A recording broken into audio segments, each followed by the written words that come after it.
저는 바람이 불어오는 곳이라는 출판사, 오늘 이제 주제가 되는 기후교회로 가는 길이라는 책을 낸 바람이 불어오는 곳 출판사 대표이고요.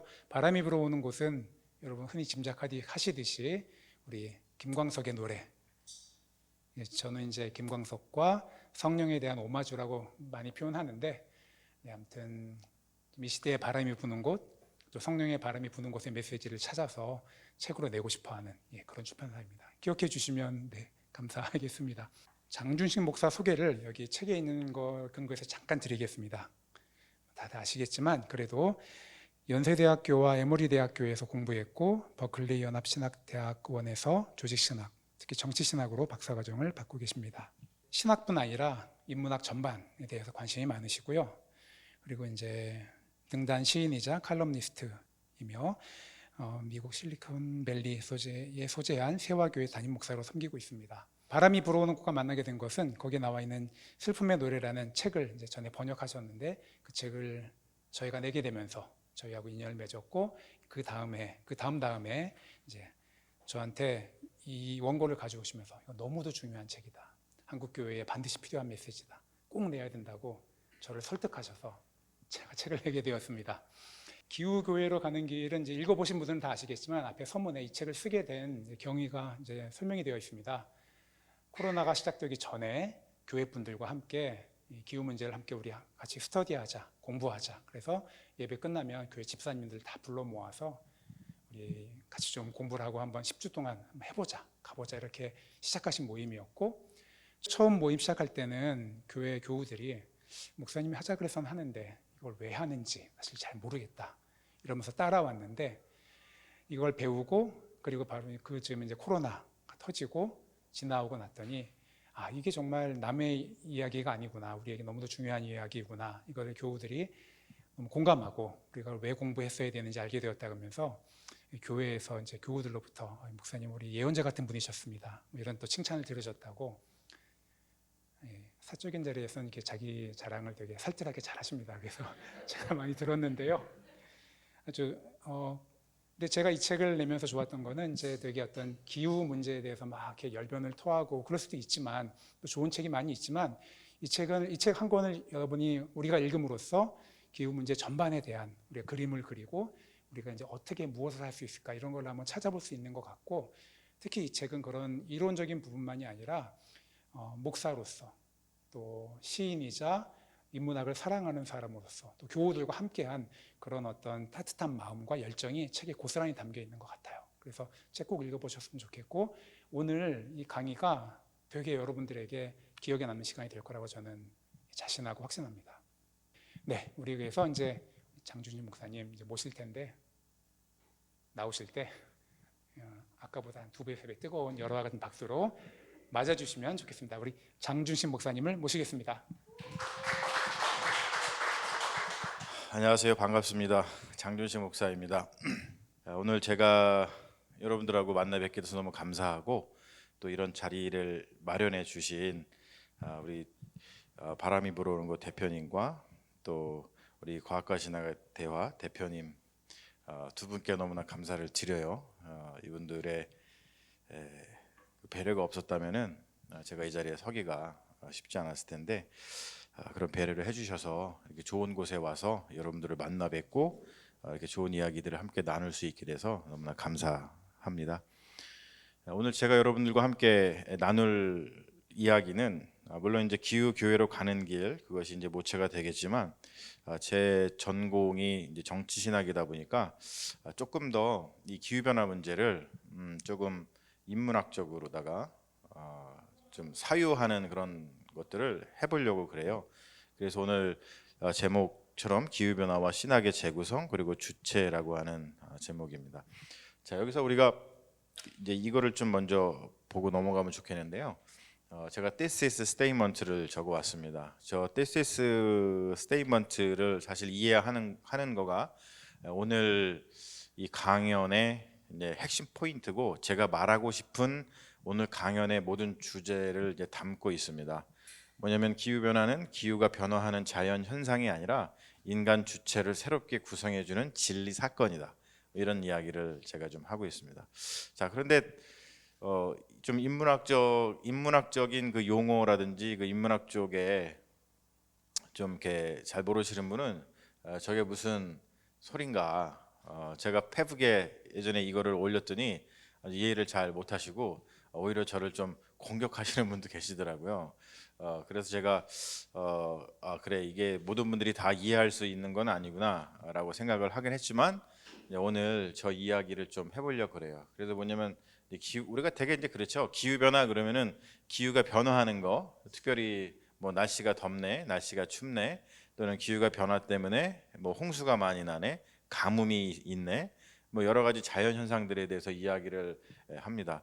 그런데 저는 단순히 이 기후 변화가 자연 현상이 아니라 우리 인간 주체를 새롭게 구성해주는 핵심 용어가 뭐냐면 진리 사건이라고 하는 뜻입니다. 이 진리 사건이라고 하는 용어는 바디우가 이야기했던 용어이기도 한데요. 뭐냐면 우리가 뭔가 사건을 만나게 되면 그 진리를 맞닥뜨리게 되면 그 진리가 사건으로 다가올 때 그 진리가 우리를 구성해 주거든요. 대부분 인간이 어떻게 생각하냐면 인간은 그냥 내가 뭐 생각을 하고 내가 뭐 이렇게 살아야지, 또는 내가 인간 주체로서 어떤 자율성을 가지고 내가 행위의 주체자로서 이렇게 구성해 가고 내가 내 삶을 갖다가 자율적으로 구성하는 것 같지만 가만히 보면은 사실 그렇지가 않거든요. 우리는 어떤 진리가 우리에게 다가왔을 때 그 진리가 사건으로 다가오면 그 진리가 우리를 구성해 주지 사실은 우리가 진리를 구성하지는 못합니다. 이게 굉장히 중요한 그 용어이기도 하고, 그리고 또 무엇보다도 우리 그리스도인들한테는 굉장히 중요한 그런 이야기죠. 여러분들이 사실 그리스도인이 된 그 이유들이 있으실 거예요. 왜 그리스도인이 되셨어요라고 했을 때 가장 중요한 거는 예수 그리스도 그 십자가 사건이 우리에게 사실 진리로 다가왔기 때문이죠. 그래서 그 십자가의 사건을 통해서 우리가 구성이 된 존재이지, 우리 스스로 내가 나는 그리스도인이 돼야지 뭐 이렇게 해가지고 나는 자율적으로 그리스도인 됐어 이렇게 얘기하는 사람들은 거의 없죠. 그래서 이 진리 사건이라고 하는 것은 그만큼 우리의 주체를 다시 구성해주는 어떻게 보면은 그 수동적인 거죠. 굉장히 수동적인 거죠. 우리의 주체를 구성하는 건 우리가 자율적으로다가 구성하는 것 같지만 보면은 그렇지 않고 진리가 우리에게 다가와서 사건으로 딱 부딪혔을 때 우리는 거기에 맞게끔 우리의 주체가 구성되는 그런 존재인 것을 인문학적으로 사유를 해보면 알 수 있습니다. 그래서 그러한 사유를 바탕으로 기후 변화를 한번 살펴보자는 거예요. 오늘 전체적인 이야기가. 자, 그러면은 제가 이야기를 해볼게요. 그 디페스 차크라바르티라고 하는 분이 있습니다. 이분은 이 그러니까 인류세 인문학, 지금 인류세라 그러잖아요. 인류세 인문학을 이제 이끌고 있는 최첨단에 있는 학자죠. 뭐 여성 학자 중에는 뭐 도나 해러웨이 이런 분도 계시고, 뭐 이 남자 학자 중에는 디페시 차크라바르티 이런 분도 계셔서 인류세 인문학을 이끌고 계신 분인데 이분이 이런 얘기를 해요. 최근 몇 년 동안 이런 기후 위기에 가속이 붙으면서 나는 지난 25년 동안 읽었던 모든 것들, 가령 지구화 이론, 마르크스적 자본주의 분석, 탈식민주의 연구, 그리고 포스트 식민주의 비평 등 지구화를 연구하는 데에는 매우 유용하지만 오늘날 인류가 처한 그 행성적 국면을 이해하는 데는 준비가 되어 있지 않다는 사실을 깨달았다. 이 이야기를 합니다. 굉장한 사실 이야기예요. 우리가 알다시피 저기 나와 있지만 뭐 마르크스적 자본주의, 뭐 탈식민주의, 포스트 식민주의, 이거는 최근에 인문학에서 가장 진보적이고 그리고 가장 지금 세상을 다시 재구성하기 위해서 되게 중요하잖아요. 포스트 식민주의, 탈식민주의 되게 중요하죠. 왜냐하면은 우리 이 근대 사회라고 하는 거는 식민주의 그리고 어떠한 그 제국주의 그걸 통해 가지고 탄생을 하고 또 자본주의가 식민주의 제국주의를 통해서 발전을 이루었잖아요. 여러분 아시겠지만 뭐 유럽의 부라든지 그리고 미국의 부는 다 다른 나라를 착취해서 얻은 부들입니다. 그러니까 그렇게 형성된 근대 사회를 다시 재구성하기 위해서는 그런 식민주의적 사고, 그리고 제국주의적 사고, 그리고 자본주의적 사고, 자본주의가 이제 제국주의와 식민주의를 낳았습니다만 그런 사고에서 탈피해서 새롭게 세상을 평화롭게 열어가는 것에 대해서 인문학에서는 엄청나게 많은 연구가 돼 있단 말이에요. 그런 것을 연구하는 데에 디페시 차크라바르티라는 분은 그 유어브 시카고 대학교의 교수로서 최첨단에서 그걸 연구하던 분이었습니다. 그런데 이분이 이런 깨달음을 얻은 거예요. 하다 보니까 기후 변화 앞에서는 오히려 그 모든 것이 덜 중요하게 여겨진다는 것이죠.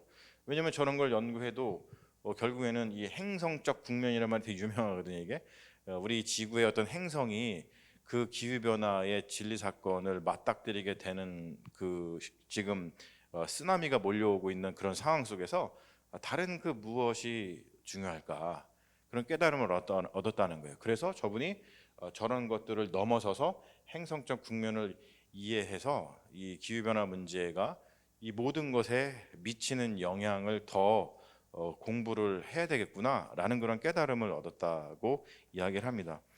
사실 저도 이제 마찬가지입니다. 뭐냐면은 잠깐만요. 뭐냐면은 제가 그동안 이제 신학도 이 연구를 해보면 똑같이 우리 인류가 이 처한 저 행성적 국면, 기후 변화의 국면이죠. 그거를 이해하고 이해하고 그것을 잘 대처하는데 사실 준비가 되어 있지 않다고 생각을 해요.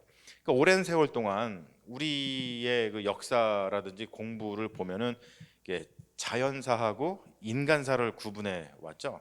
자연사는 따르고 우리 인간들은 또 인간의 문제고, 그런데 이 인류세라고 하는 지금 기후변화의 문제가 그 구분을 무너뜨렸다는 거예요. 신학을 공부해 보면 신학도 자연사와 인간사를 구분했죠. 하지만 우리가 알다시피 종교개혁 때는 어떤 일이 있었냐면 우리가 종교개혁을 굉장히 높이 평가하고 종교개혁 정신을 이어받아야 된다 사실 이렇게 이야기하지만 종교개혁의 가장 큰 문제점은 뭐냐면 자연사를 버렸다는 거예요.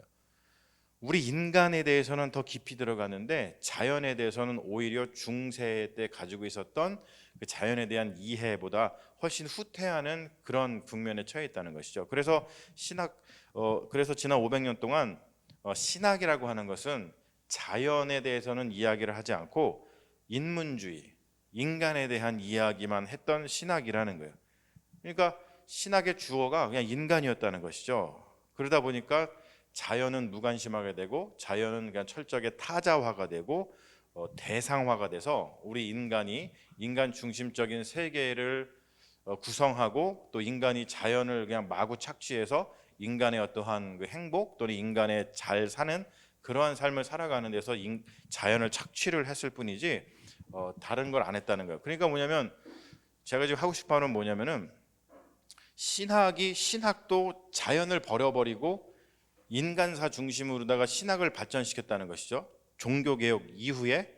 그러다 보니까 신학조차도 지금 이 인류세 국면, 지금 기후변화의 국면 이것에서 자유롭지 못하다는 거예요.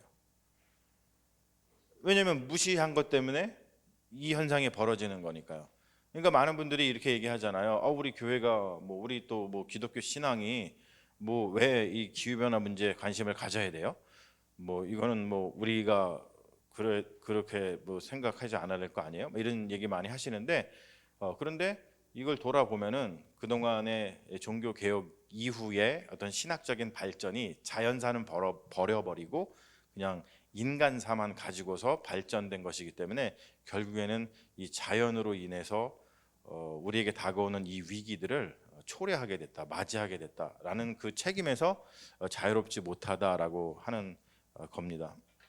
그래서 인류세를 맞아서 신학은 우리 인간의 조건을 다시 물어야 한다는 것이죠. 이 세계 내에서의 인간의 위치를 다시 설정을 하고 인류세 신학, 제가 이제 인류세 인문학 그거에 맞춰가지고 인류세 신학이란 말을 제가 좀 붙여봤는데 인류세 신학은 인간 중심주의를 부추기는 신학을 철저하게 비판을 하면서 토마스 베리 신부가 주창한 토마스 베리 신부는 가톨릭 신부로서 이 생태신학 그리고 특별히 지금 이 기후 변화에 대해서 선지적인 목소리를 엄청나게 내셨던 분이죠. 이분 뭐 돌아가셨지만 이분이 주창한 그 주체들의 친교 (Communion of Subject에서) 주체가 무엇인지를 지구 정치 신학 관점에서 조화롭게 재구성해야 된다라고 하는 것이 제가 주장하고 싶은 그러한 내용입니다. 우리가 주체라고 하는 말을 이 철학에서는 굉장히 중요하게 생각을 하죠. 왜냐하면 이제 주체라고 하는 건 그런 게 있잖아요. 우리가 이 전통적으로 봤을 때 여러분 전통적으로 주체는 세 종류밖에 없었어요. 첫 번째가 뭐죠? 신입니다. 신. 그리고 두 번째는 뭐죠?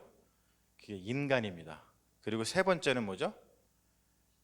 국가입니다.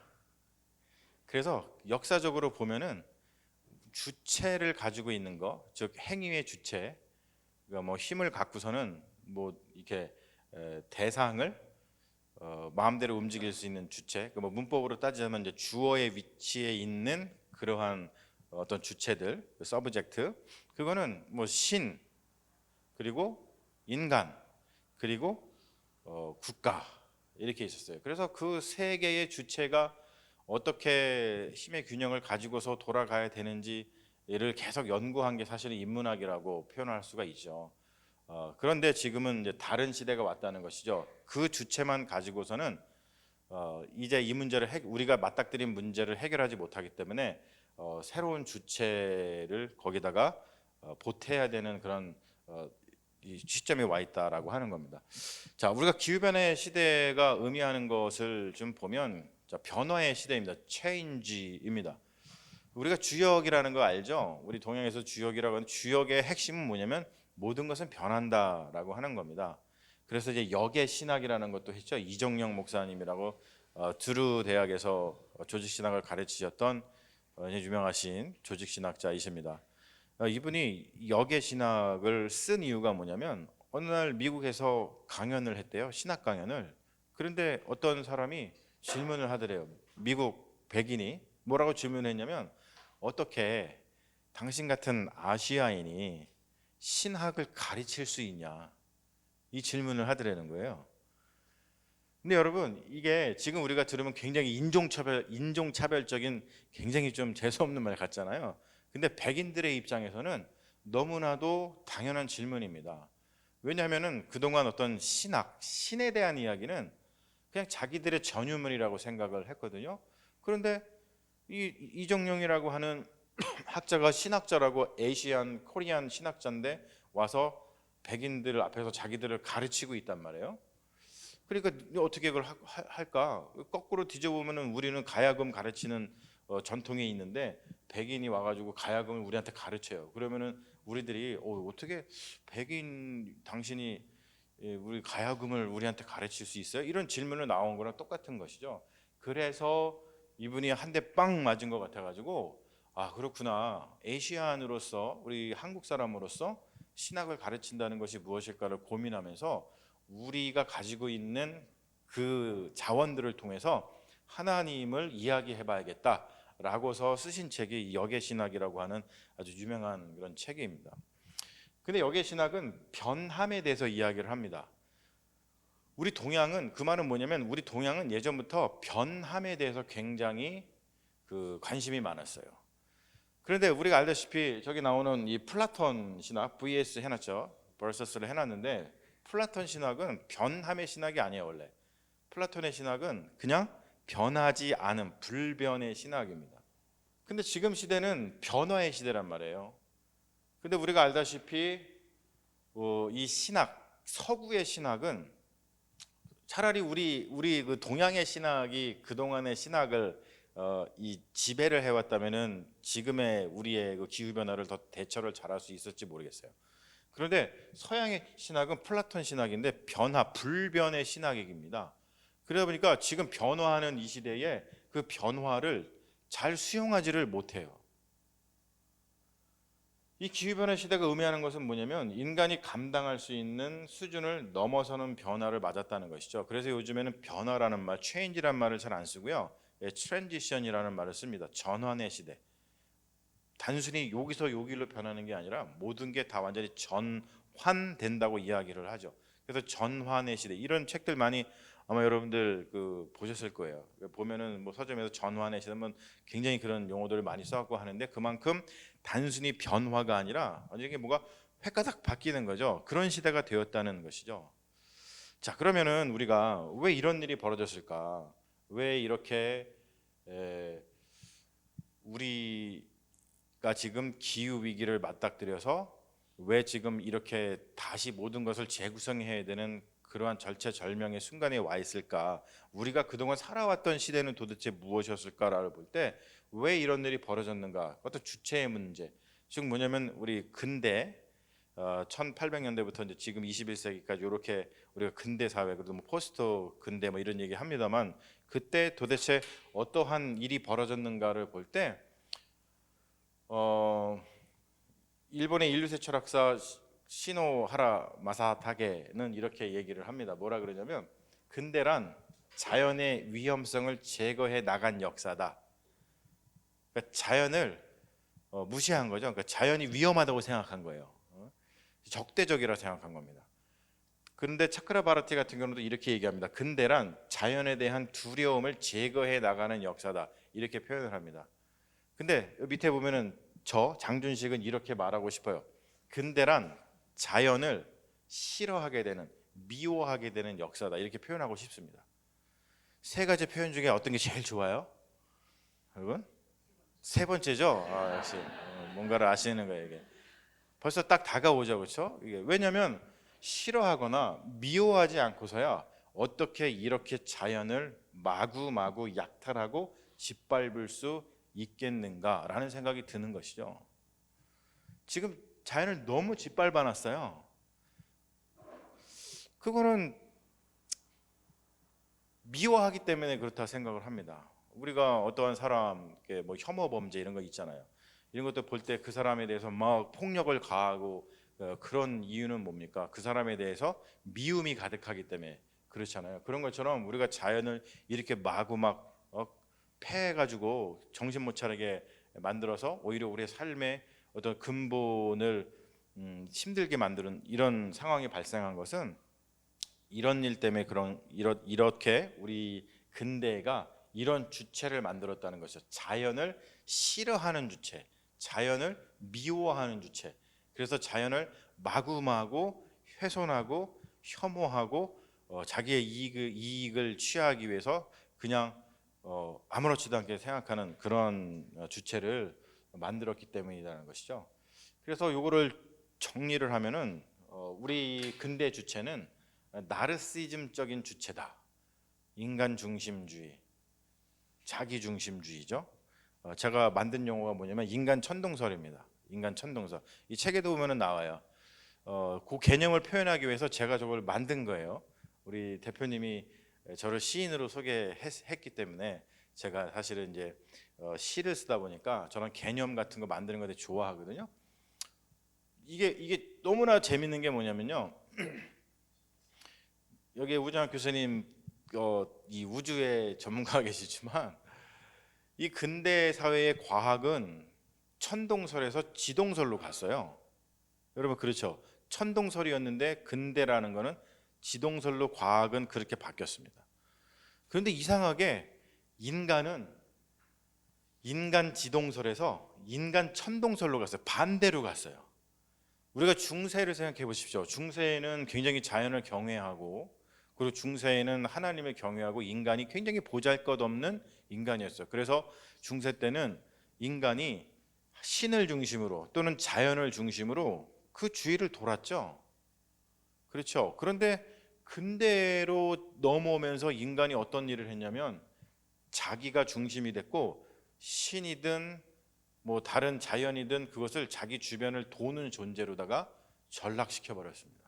그래서 제가 저 인간 천동설이라고 하는 이 말을 주조해서 이게 되게 좀 이상하다. 그거 바뀐 것만큼 우리 인간도 더 발전을 했어야 되는데 이건 좀 퇴행이 아닌가 뭐 이런 생각을 하게 되는 것이죠. 그래서 우리가 뭐 민주주의하고 자본주의 대 신앙 그리고 피로사회와 긍정의 과잉 뭐 이런 그 한병철 교수의 이야기도 있고 그리고 제가 여러분들 이 QR 코드에다가 나눠드린 그걸 보면은 그 민주주의와 자본주의 시대의 우리 기독교 신앙이 어떤 것인지를 좀 보실 수 있을 거예요. 시간이 많지 않으니까 제가 그거는 좀 생략을 하도록 하겠습니다. 자, 여기 보면은 기후변화 시대가 위험한 이유는 뭐냐면 아주 실제적인 문제들이 사실 우리들에게 닥쳐와요. 제일 실제적인 위기는 식량 폭동입니다. 여러분 오늘 뭐 드셨어요? 저는 오늘 우리 두 대표님과 설렁탕을 지금 요 앞에서 먹고 왔습니다. 여러분 뭐 드셨습니까? 지금 우리가 먹는 거 지금 마음대로 먹을 수 있잖아요. 그런데 실제로 거기도 제가 책에 써놨습니다만 미 정보국에서 식량 폭동이 2040년 정도엔 일어날 거라고 지금 준비를 하고 있습니다. 믿겨지지 않으시죠? 이게 믿겨지지 않죠. 제가 공포를 조장하는 게 아니라 그만큼 기후 위기가 위험한 이유 중에 가장 사실 위험한 게 식량 폭동이에요. 왜냐하면 땅에서 곡물이 안 자라요. 그리고 바다에서 고기가 안 잡혀요. 그러면 우리는 굶어 죽는 거잖아요, 그렇죠? 이런 일들이 있고 그리고 모든 사회적 문제를 더 심화시킵니다. 여러분들이 읽으시면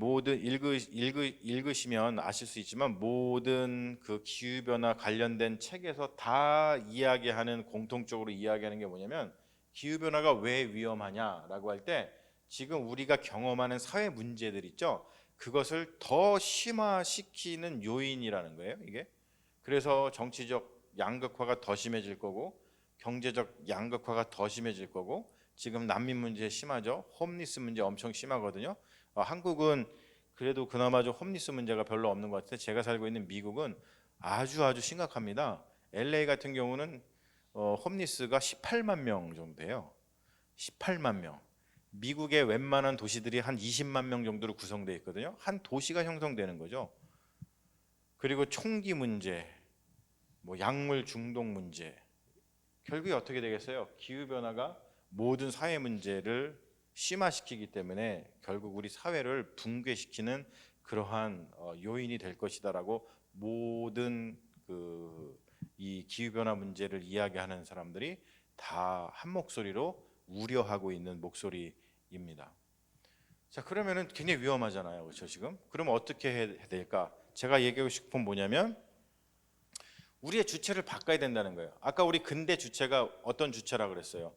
그냥 자연을 미워하는 주체로 우리가 자라왔다는 거예요. 그러면 다시 뭔가를 바꿔야 되는데 우리가 어떻게 바꿔야 되는가라는 것을 이야기할 때 대부분 대안적 주체를 제시하는 철학자들이 많이 있습니다. 그 중에 우리가 사실 우리 기독교에서는 아주 모두 잘 알 수 있고 그리고 모든 사람들이 공감할 수 있는 새로운 피조물, 그렇죠? 고린도후서 5장 17절에 보면 뭐라 그래요? 이전 것은 지나갔으니 보라 새 것이 되었다. 우리가 모두가 다 새로운 피조물이 되었다라고 하는 거죠. 진짜 완전히 새로운 피조물이 될 정도의 뭔가가 있지 않으면 기후변화 문제는 극복하기 어려울 것이다 이야기를 합니다. 특별히 이 지금 정치 철학자들 중에서 가장 그 논의를 활발하게 하고 있는 현직 정치 철학계를 이끌고 있는 뭐 마디우라든지 아감벤이라든지 지젝 같은 분들은 새로운 주체를 찾아내기 위해서 엄청나게 노력하시는 분들이에요. 근데 이분들이 어떻게 왜 새로운 주체를 찾으려고 하냐면 그동안에 자본주의 때문에 우리의 주체가 이렇게 구성이 돼서 결국에는 지금의 문제를 맞닥뜨리게 됐다는 것이죠. 우리가 여태까지 구성한 주체가 행복한 주체인 것 같고 좋은 주체인 것 같고 생명을 살리는 주체인 것처럼 여겨서 이런 주체를 구성해 왔는데 결론이 뭐냐면 기후변화인 거예요. 그럼 뭔가 잘못됐다는 것이죠. 그래서 새롭게 이 자본주의적 주체를 넘어서서 새로운 주체를 구성하기 위해서 어떻게 해야 될까라고 할 때 바디오, 아감벤, 지젝 이분들이 공통적으로 행한 일이 뭐냐면 오히려 이분들이 우리 그리스도인들보다 더 열심히 성경에 나오는 바울, 사도 바울의 그 이야기, 로마서든 뭐 그 바울 서신을 통해서 바울의 윤리에서 새로운 주체를 찾으려고 굉장히 노력을 많이 합니다. 오히려 이분들이. 그러니까 우리 그리스도인들은 사실 얼마나 더 열심히 해야 되겠어요. 제가 이제 거기 다 써놨습니다만 뭐 이분들이 이 바디우 아간벤 지젝이 어떠한 그 주체를 형성을 할 것인가를 자세하게 얘기하면 시간이 많이 가니까 제가 나눠드린 그 핸드아웃을 보시면은 어렵지 않게 핵심적인 그 이야기를 알 수 있을 거예요. 이분들이 결국에는 하고 싶은 이야기가 뭐냐면 아무것도 아닌 것들에게 주체를 부여하는 것이죠. 다른 말로 표현해서 이거를 기후변화의 문제로다가 이렇게 옮기면은 그동안 자연이라고 하는 것, 그러니까 물질이라고 하는 것, 이것은 아무것도 우리 인간에게는 아무것도 아닌 것이기 때문에 우리가 마음대로 갖다가 아무렇지도 않게 쓴 거죠. 그래서 이제 이런 문제를 발생하게 되는 것인데 이런 것들을 볼 때 이분들이 이런 주체를 부여해서 아무것도 아닌 것들의 주체를 부여하면서 여기 이제 보면은 제일 여기 밑에 보면은 그 캐서린 켈러가 이런 얘기합니다. 인간, 국가, 신만 주체를 갖는 것이 아니라 지구도 주체를 가져야 된다 이런 얘기를 해요. 이게 굉장히 중요한 얘기죠. 그동안 우리 지구는 주체가 없었어요. 지구가 주체가 없었어요. 뭐만 주체가 있었다고요? 신하고 인간하고 국가만 주체가 있었어요. 근데 지구는 주체가 없었어요. 근데 지구를 주체에서 제외하고 나서 지금 살아보니까 그 지구를 주체에서 제외시킨 것 때문에 결국에는 우리가 이런 위기를 맞이했다는 것이죠. 그래서 캐서린 켈러 같은 그 신학자는 지구정치 신학이라고 하는 책을 통해서 지구도 주체를 가져야 된다라고 하는 그 주장을 이분이 하게 됩니다. 자, 그러면은 제가 교회 역할을 보면 기후 변화를 멈출 수 있는 것은 사실은 변화뿐입니다. 우리가 변화해야 된다. 그래서 이제 기후 변화와 이제 신학의 재구성의 이야기를 하는데 우리 신학이 어떻게 반성을 해야 되냐면 기존의 신학이 지구를 망치는 주체를 만들었구나라고 하는 자각과 반성이 반드시 필요하다고 하는 것이죠. 어떤 것들이 있냐면 몇 가지 제가 좀 소개를 하면 우리 기존의 신학이 어떠한 그 생각을 가지고 있냐면 초자연주의적 태도를 사실 가지고 있습니다. 기존의 신학들은. 그래서 이거를 조금 쉬운 말로 고치면 뭐 우리는 어차피 지구를 떠날 건데 뭐 내가 뭐 이런 거에 관심을 가져야 돼 이렇게 생각을 하죠. 그래서 우리가 관념론적으로 다 신학을 이야기를 했습니다. 하지만 지금은 그걸 바꿔서 유물론적인 신학을 해야 된다. 그게 지금 신학계에서 이야기하고 있는 논의이고요. 그리고 두 번째는 의존적 비주체 형성. 의존적 비주체 형성. 뭐냐면은 우리가 이게 쉬운 말로 하자면은 우리는 그냥 주님만 바라보는 거죠. 그 24시간만 바라보는 거예요. 막 계속 그냥 의존적 비주체 형성. 이런 신학이 우리에게 형성이 되어 있습니다. 그리고 세 번째는 개인주의가 강화시키는 신학이 형성이 되어 있죠. 뭐냐면은 어쨌든 뭐 나 구원받았으니까 땡. 뭐 우리 가족은 뭐 잘 먹고 잘 살으니까 땡. 이렇게 끝나는 이런 신학들이 우리에게 좀 발전이 되어 있죠. 그리고 폭력성이 표출이 되는 그런 신학이 발전되어 있어요. 뭐냐면 이런 죄인은 가만히 둘 수 없어. 왜냐면은 동일성의 원리. 내가 거룩하니 너도 거룩해라 라고 하는 이 말을 동일성의 원리로 받아들여 갖고 좀 우리와 다르면은 그 똑같이 만들려고 폭력성을 갖다가 이 표출하는 그런 신학들이 우리에게는 굉장히 익숙한 그런 신학이 되어 있습니다. 자, 이런 것들을 우리가 좀 바꿀 필요가 있다는 거예요. 그래서 초자연적인 유신론, 속죄 중심의 그리스도를 넘어서서 우리가 대개 이제 그동안의 레토릭을 보면 여기 나와 있죠. 주여 우리를 불쌍히 여기소서.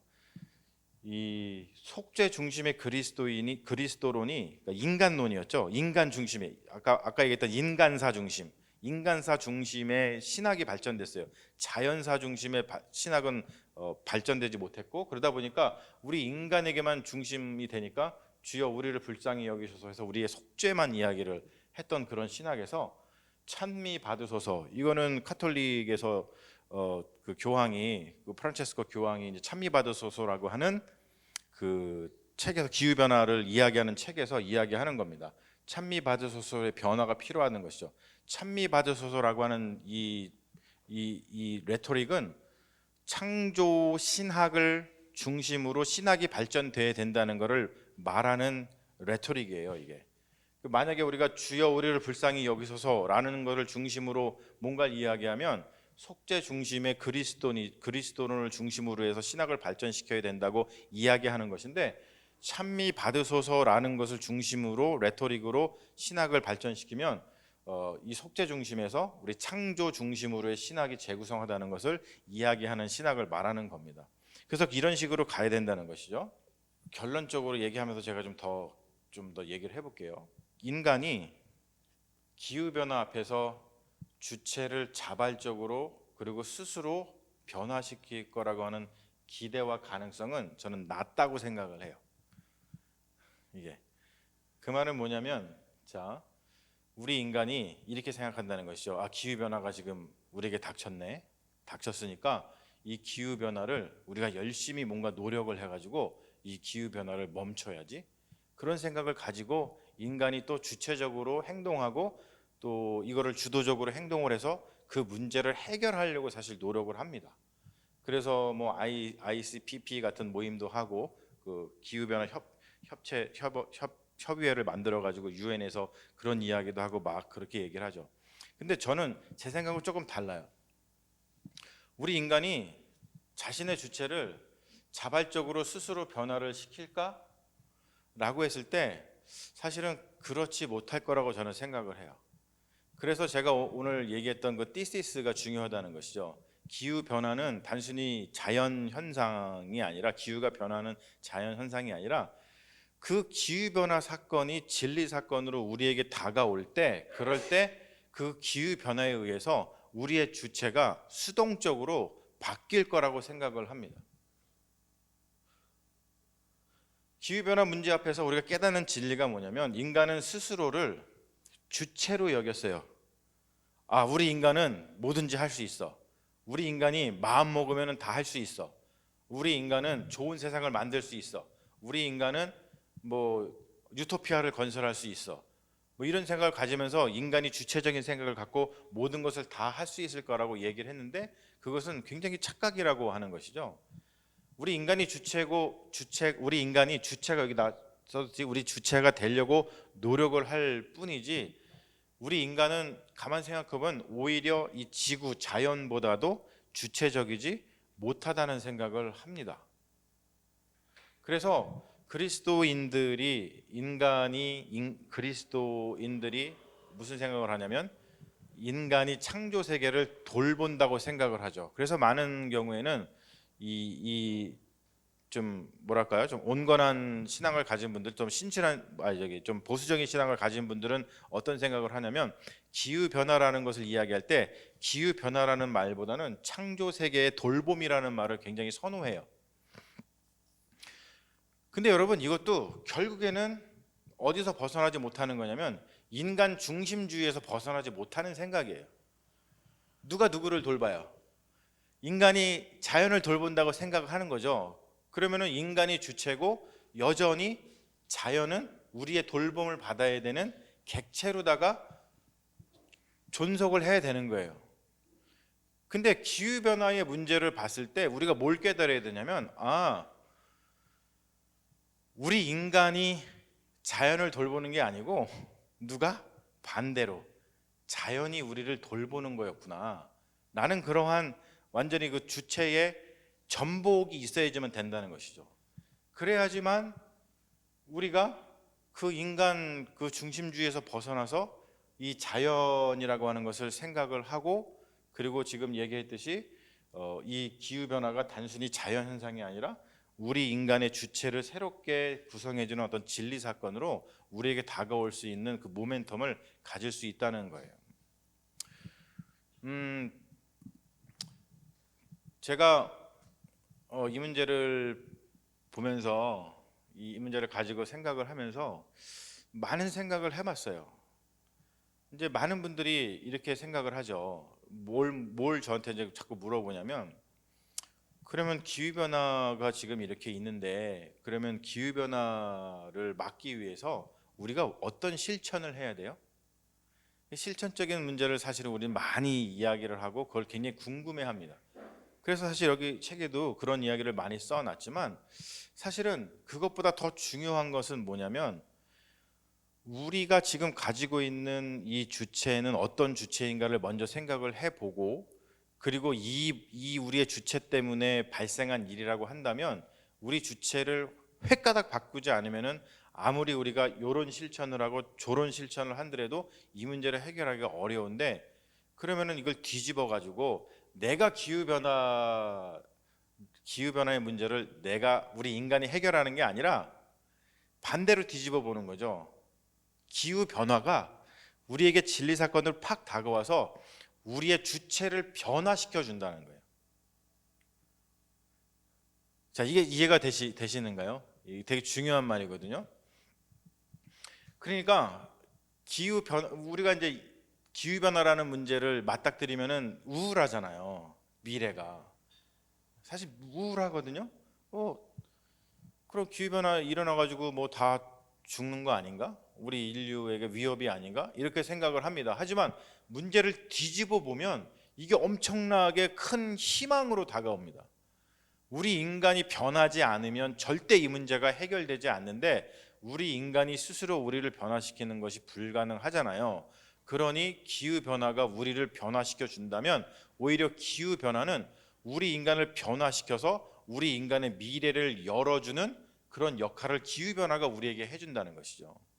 그래서 기후 변화는 우리에게 진리 사건으로 다가오는 진리 사건이라는 얘기를 제가 하는 겁니다. 이게 얼마큼 여러분들한테 마음이 와닿으실지 모르겠는데, 이거는 한번 이렇게 잘 생각해 보시면은 굉장히 우리에게 희망을 던져주는 그런 메시지라고 생각을 합니다. 제가 요거 마지막 이 시로다가 전체적인 거를 좀 마무리하려고 해요. 그리고 또 대담하고, 그리고 또 여러분 질문을 받으면서 좀 더 이야기를 진행해 나가려고 합니다. 자, 이 시는 지옥이라고 하는 시입니다. 신성함이 녹아내리고 신비로움이 녹아내리고 마침내 생명이 녹아내리고, 우리에게 남은 건 그래 새하얀 거짓말 같은 납작한 현실, 거기에 모두 짓눌려 죽어가는 손가락과 손가락은 점점 멀어지고 잘려나가고, 결국 우리는 결코 손을 맞잡을 수 없는 지옥에 도달했다.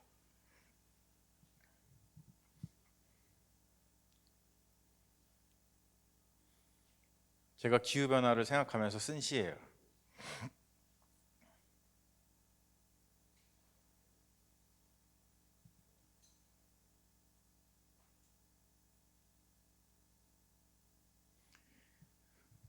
여기까지 제 강연을 마치겠습니다. 감사합니다. 네, 그러면 2부로 우리 이제 패널 토의를 시작하겠는데요. 네, 우리 2부에는 오늘 이 모임을 주최한 과학과 신학과의 대화 대표를 맡고 계신 우리 우종학 교수님 박수로 환영해 주시고, 과의 패널 대화로 이어질 테고요. 우리 짧은 시간의 강연이었지만 그래도 이제 들으신 어떤 소감과 생각들 조금 나눠주시고, 또 좀 몇 가지 질문 던져주시면 조금 더 부연 설명해 주시면 좋겠습니다.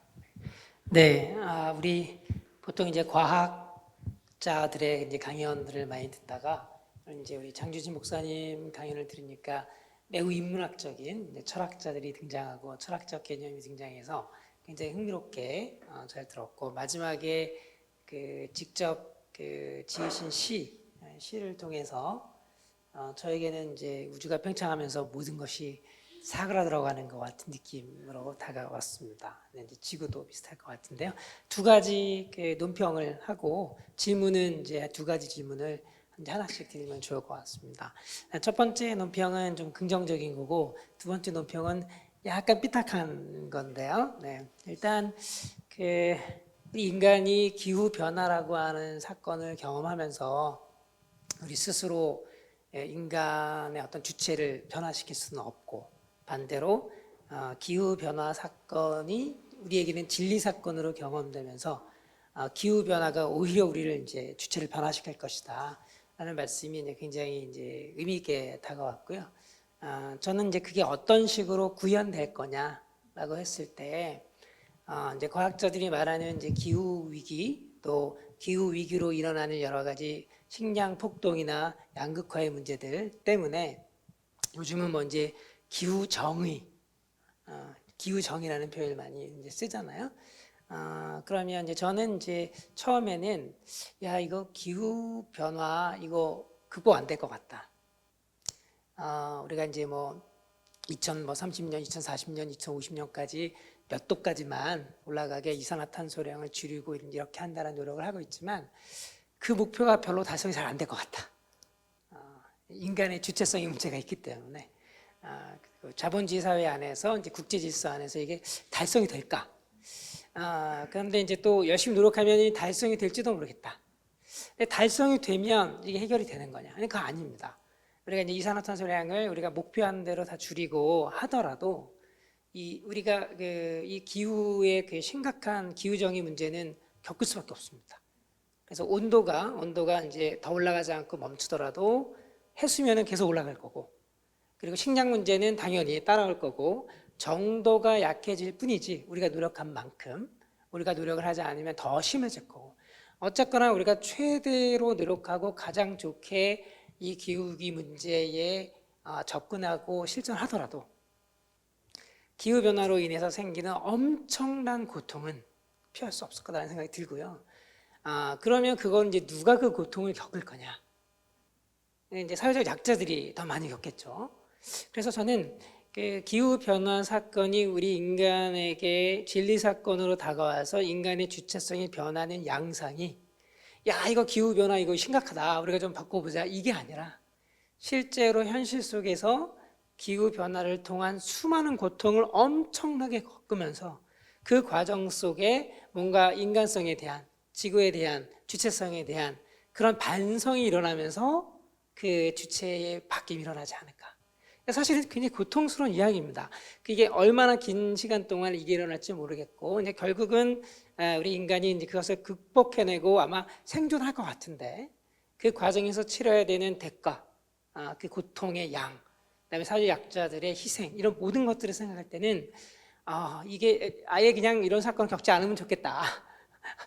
그냥 우리는 그냥 남아 있고 우리가 변하지 않아도 좋을 테니까 그냥 이 진리 사건을 그렇게 현실적으로 경험하지 않으면 좋겠다라는 생각이 들 정도로 매우 악몽 같은 상황으로 우리가 이 주체의 변화를 진리 사건을 통해서 경험할 수 있게 되지 않을까 이런 생각이 듭니다.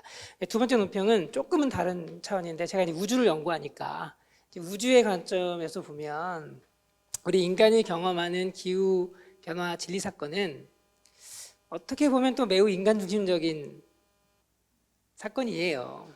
그러니까 가령 우리가 이제 그 지구의 기온이 올라가고 빙하가 녹고 해수면이 올라간다고 해서 지구가 아파할 거냐?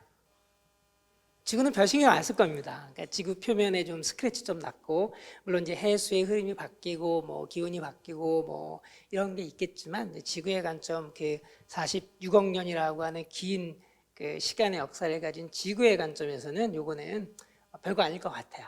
그래서 어떤 면에서는 기후 위기, 이 기후 변화 이 사건은 우리 인간들에게 경험되는 매우 인간 중심적인 사건일 수 있습니다.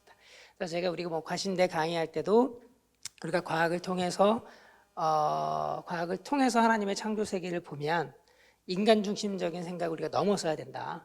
하나님이 지구에만 있고 하나님이 인간들만을 위해서 존재하는 그런 이제 신학은 잘못된 것이고 좀 우주적인 신학으로 나가야 된다. 우주의 시민으로서 우리가 창조 세계를 구성하는 하나의 어떤 구성원으로서 우주의 시민으로서 가야 된다 이런 얘기를 하는데 오늘은 그 맥락이 이제 그 지구라고 하는 차원에서 잘 말씀해 주신 것 같고요.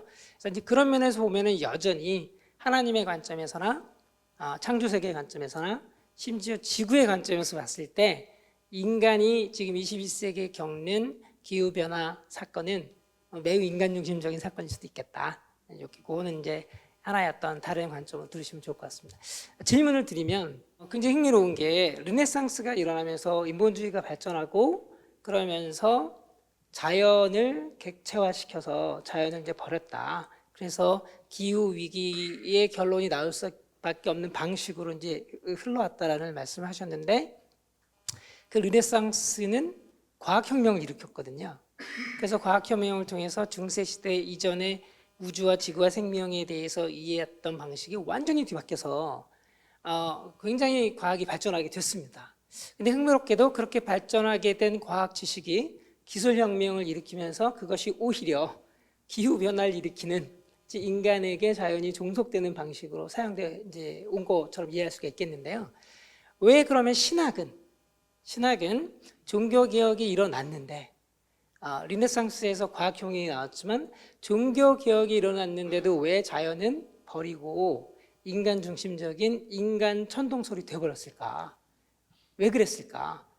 그게 제가 조금 첫 번째 드리고 싶은 질문입니다. 만약에 그때 종교개혁을 통해서 사실은 종교개혁이 과학 발전에도 여러 가지 영향을 줬다는 이야기들도 많이 있는데 유럽에서 과학이 발전하게 된 이유가 중국이나 이란이나 이런 인도가 아니라 유럽이었던 이유가 하나님에 대한 이제 관점이 질서정연한 신을 받기 때문에 가능했다라는 주장들도 있는데 왜 종교개혁 때 자연을 오히려 객체화시키고 버리게 되고 이렇게 갔을까? 그게 제가 좀 드리고 싶은 첫 번째 질문.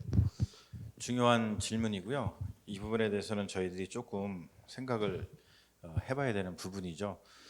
우리가 알다시피 서구의 철학의 양대 산맥은 플라톤하고 아리스토텔레스입니다. 그런데 우리 초대교회는 그 플라톤 철학을 바탕으로 해서 기독교 신학이 발전됐어요. 그래서 우리가 알고 있는 그 삼위일체론이라든지 그런 그 용어들 있잖아요. 우시야 이런 말들 이런 것들은 다 사실은 그 플라톤 철학에서 나온 용어들이거든요. 그래서 원래 우리 그 당시 기독교가 발전될 2세기, 3세기 당시 4세기까지 5세기까지 그 당시에 그 기독교 신학의 이 기초를 놓은 철학은 플라톤 철학입니다. 그러다가 이것이 바뀌죠. 중세로 넘어가면서 아리스토텔레스 철학으로 바뀌어요. 근데 아리스토텔레스는 우리가 알다시피 그 자연 철학이잖아요. 근데 그걸 차용해 가지고 신학을 발전시킨 사람이 누구냐면 토마스 아퀴나스입니다.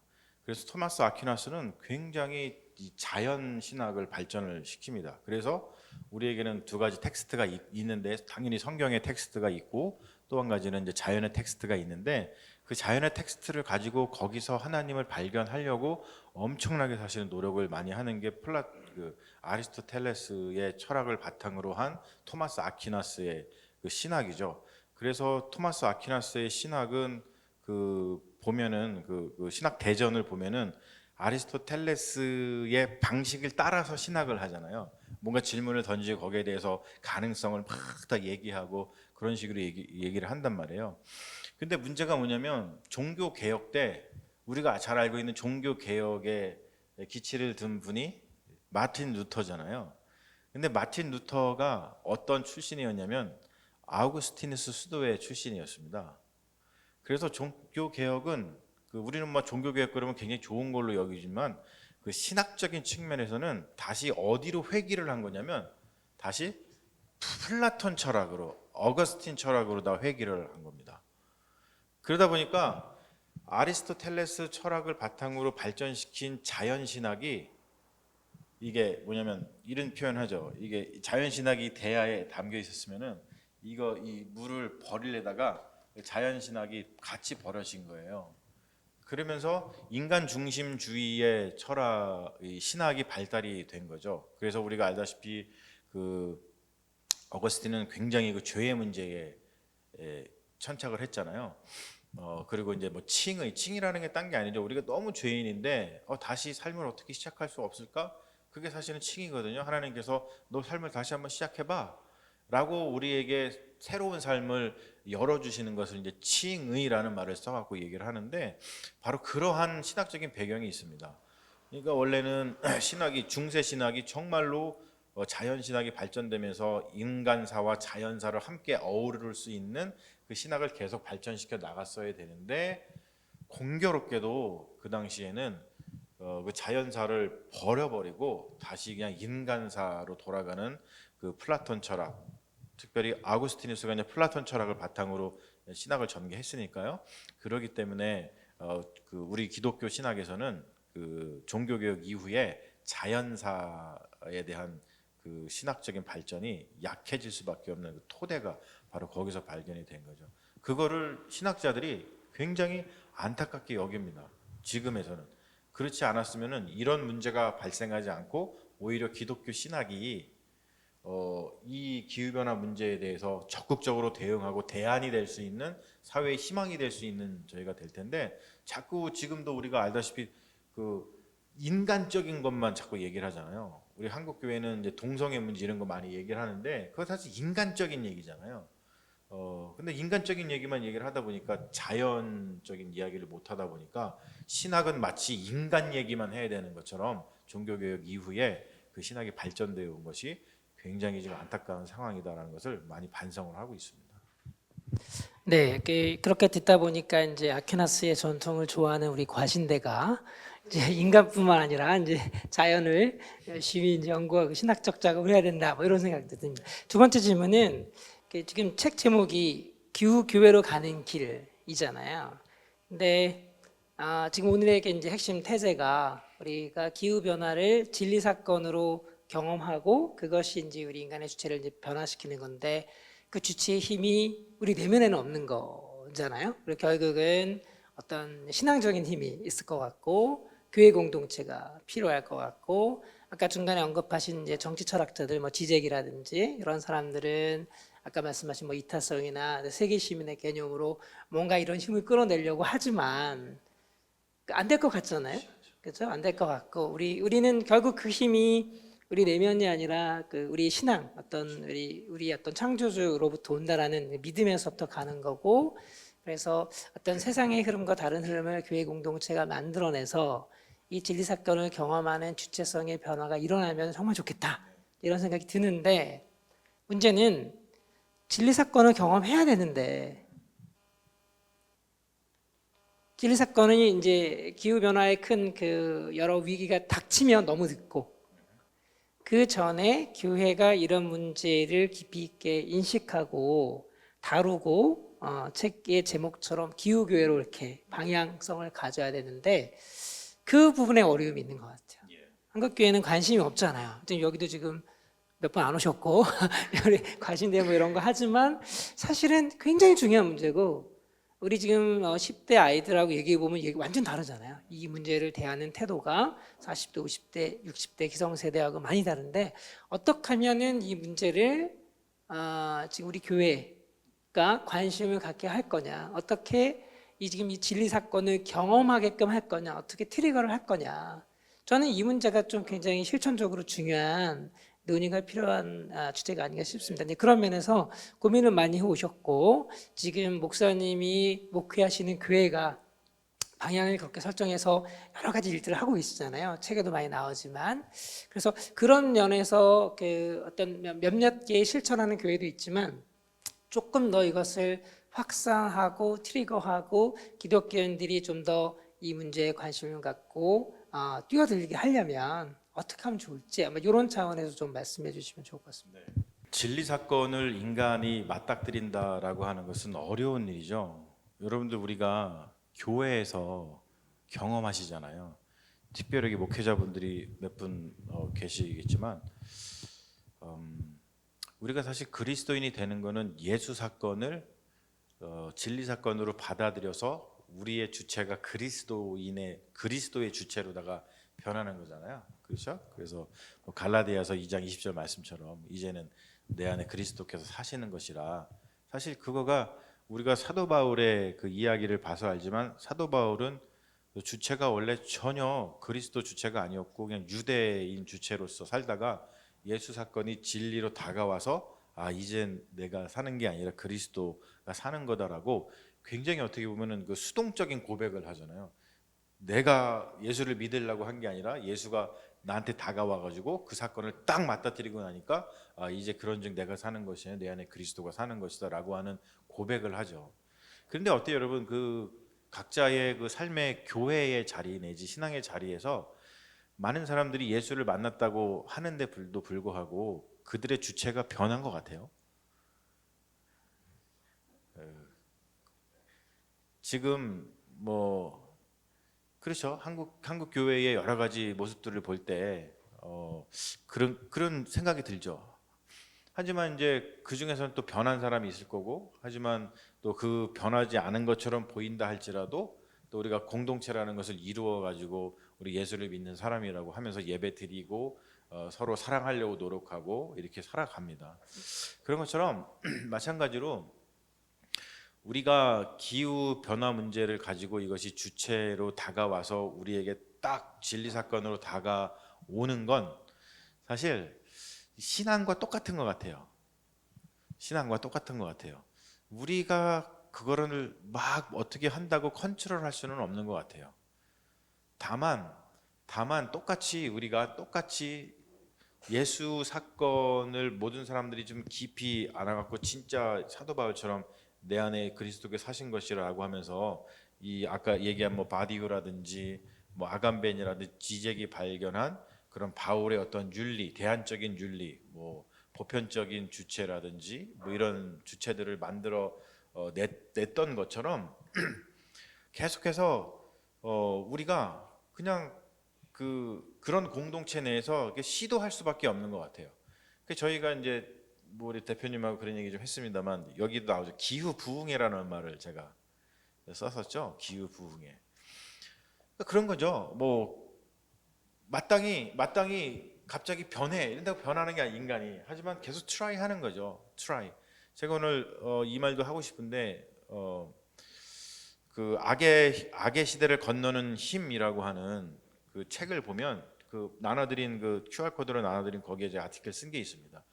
거길 보면은 나스메 소세키라고 하는 일본 그 소설가의 이야기를 통해서 악의 시대를 건너는 힘 그 쓴 신학자가 일본 신학자이기 때문에 이제 그런데요. 그분이 아주 중요한 말을 하죠. 뭔가 세상을 바꾸고 뭐를 할 때 뭐 거대 담론이 필요하고 뭐 이런 거가 세상을 바꾸는 게 아니고 그 세간이라는 말을 씁니다. 세간. 우리가 세간살이 뭐 이런 얘기 하잖아요. 요즘 세간살이 어떠세요? 뭐 살림살이 어떠세요? 여러분들의 삶의 그 자리가 어떤지 그런 이야기를 합니다. 그러니까 우리 세상을 바꾸는 건 막 거대 담론이고 막 세상을 바꿀 듯이 뭘 운동을 하고 이런 것이 아니라 그냥 우리의 삶의 자리에서 내가 이걸 가지고서 옆에 있는 사람 사랑하고 옆에 있는 사람을 더 존중하고 내가 할 수 있을 만큼의 그거를 하고 살아가는 그러한 삶이 오히려 세상을 바꿀 것이다라고 하는 얘기를 하거든요.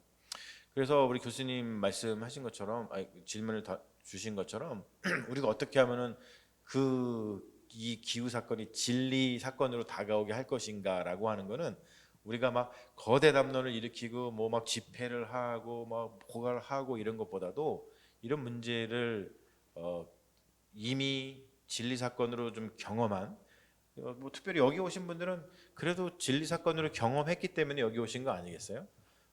그런 분들부터 그냥 이 삶의 자리에서 더 이런 문제에 대해서 관심을 가지면서 사랑하고 더 이야기하고 이렇게 하다 보면은 그것이 오히려 우리에게 희망이 될 수 있지 않을까 그런 생각을 하는 거죠. 그래서 제가 악의 시대를 건너는 힘이라고 하는 그 아티클을 여러분들 드린 거예요. 그거를 다시 한번 좀 자세히 읽어보시면 이 거대한 이 담론, 거대한 주제 앞에서 우리가 어떻게 좀 힘을 낼 수 있을 것인가를 조금 더 구체적으로 알 수 있는 그 아티클이라고 생각을 합니다. 지난주 모임 때 하셨던 표현 중에 그러셨어요. 이렇게 기후 문제가 우리에게 아까 전에 교수님 또 얘기하신 것처럼 이렇게 어쩌면 큰 고통과 재앙처럼 다가올 수도 있는데 그래서 우리에게 해결해야 될 과제이자 문제로 우리는 보고 있는데, 네, 그때 그런 표현을 쓰였어요. 기후 위기가 우리를 구원할 거야. 저는 이게 되게 인상적이었고, 그러니까 우리가 뭐 하나 바꿔서 이렇게 이 문제를 해결할 게 아니라 도리어 그 문제가 우리를 바꿔놓고 우리를 이제 다른 길로 나아가게 할 거라고 하셨는데, 그러면서 그러시더라고요. 선을 행하되 낙심하지 말지니. 그래서 우리 낙심하지 말고 계속 끊임없이 선을 행해 갑시다. 아마 이제 이런 부분이 있을 그렇죠. 거고. 되게 중요한 말입니다. 그 안창호 선생님이 제가 그 안창호 연구해가지고 크리스천 리얼리즘과 안창호 해서 제가 UCLA 가가지고 그 학회에서 발표를 한 적이 있어요. 그 안창호 선생님 연구를 해보니까 이분이 감옥에 갇혀서 감옥에 면회 오는 사람한테 계속 했던 말이 뭐냐면 낙심 마오, 낙심 마오.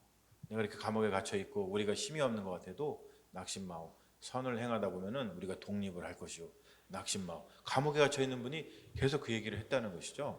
그래서 우리가 사실은 희망을 만들어낸다는 건 기후변화 앞에서 낙심하는 게 아니라 낙심하지 말고 이 사건이 우리 인간 주체를 변화시켜주는 진리 사건으로 주님께서 반드시 이 사건을 사용하실 거라고 하는 그 믿음이 중요하다고 저는 생각을 합니다. 그래서 사실 기독교인이 훨씬 이 문제를 진리 사건으로 받아들이기에 더 사실은 좋죠. 왜냐하면 이미 경험이 있잖아요. 우리에게는 경험이 있죠. 예수 사건을 진리 사건으로 받아들인 경험이 있는 거 아닙니까? 그렇기 때문에 이 사건도 그렇게 진리 사건으로 받아들일 수 있는 그 마음이 이미 우리에게는 있다라고 믿기 때문에 기독교인들이 오히려 이 문제에 대해서는 희망을 던져주는 사람들이 더 될 수 있다라고 믿는 거죠. 네, 이제 좀 질의응답 시간을 갖도록 하겠습니다. 시간이 많지는 않아서요. 한 9시 한 5분까지 18분 정도 진행해 보면 좋겠고요. 그래서 이제 강연 들으시면서 또 이제 혹은 책을 보시거나 이 주제에 대해서 이렇게 궁금하셨던 거나 묻고 싶은 거나 나누고 싶은 이야기 있으면 좀 일단 있으신 분 이렇게 손을 들어서 이제 해 주시면 좀 이렇게 이야기 전체 좀 모아서 또 이제 목사님이 한번 정리해 주시는 걸로 그렇게 하면 좋겠습니다. 네, 혹시 네. 책이 너무 완벽해서 질문이 없으신가요? 네. 저는 그 기후 문제 모임엔 처음 참석하는 사람이어서 제 질문이 좀 너무 기초적인 게 될 수도 있을 것 같은데요. 그 사람이 자연을 돌본다라는 걸 그동안 많이 그런 표현을 많이 썼는데 사실은 꼭 그게 아니라 자연도 이제 사람을 돌본다라고 우리가 이제 좀 생각을 해야 된다고 하셨잖아요.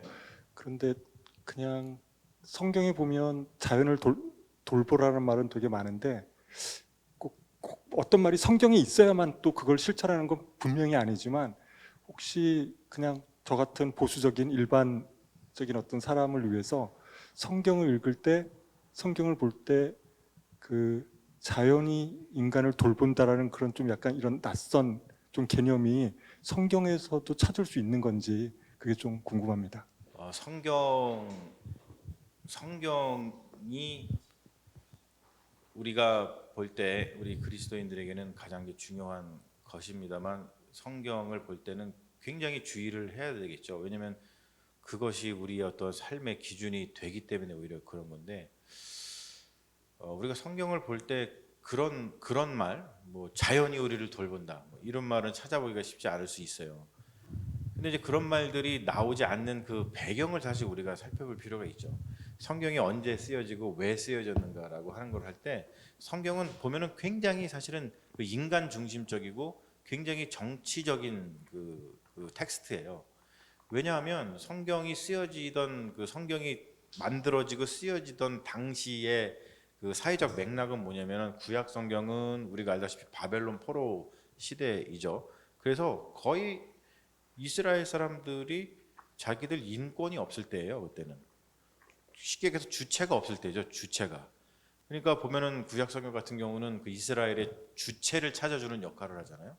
그래서 아브라함 이야기를 하면서 그 아브라함 이야기 앞에는 하나님으로부터 우리가 나왔다라고 하는 그런 이야기를 하는 건 뭐냐면 우리가 지금 바벨론의 포로로 잡혀가서 신세가 이런 신세이지만 우리는 그렇게 그런 사람이 아니고 하나님에게서 난 그리고 하나님에게 선택받은 백성이야라고 한 통해서 그 이스라엘 백성들한테 엄청나게 위로를 줬단 말이에요.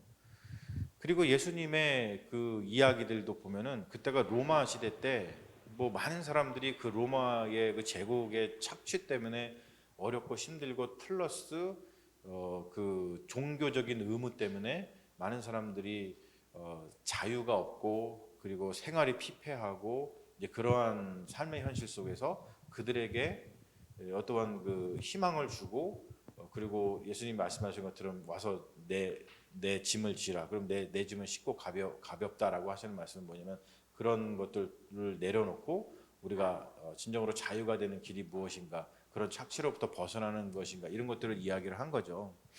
그러면은 그런 맥락을 봤을 때 그런 맥락을 생각하는 게 되게 중요하다고 생각해요. 저는 성경을 볼 때. 그러면 지금 우리가 누구 때문에 무엇 때문에 우리 인간이 억압을 받고 있는가를 생각해 봐야겠죠. 정치 신학이라고 할 때 정치 말 들어가는 거는 다 어떠한 그 주체의 문제 때문에 그 주체들끼리의 권력 관계 때문에 억압이 발생하는 상황은 무조건 다 정치가 들어가게 되어 있습니다. 근데 지금 예전에도 구약 시대에도 그런 정치의 문제가 들어가고 신약에도 정치의 문제가 들어가고 지금도 사실은 이 정치의 문제가 들어가는 것이죠. 주체가 인간 주체가 너무 강하다 보니까 지구 주체가 이 억압을 당해서 지금 이런 문제가 발생을 한 건데, 그러면 성경의 맥락이 그런 것들을 해방시키고 거기서부터 자유함을 주게끔 하기 위해서 성경이 쓰여진 거라면, 그렇다면은 지금 우리가 다시 어떤 성경이라는 것을 이 시대에 주님께서 우리에게 성경을 다시 주시거나 아니면 예수 그리스도께서 지금 우리 시대에 오셔서 뭔가 말씀을 주신다고 한다면 어떻게 말씀을 주실까라는 것을 우리가 충분히 상상할 수 있고 충분히 우리는 그걸 이야기할 수 있다고 생각을 해요. 왜냐하면 성경에 입각을 하자면 성경은 그런 것이니까.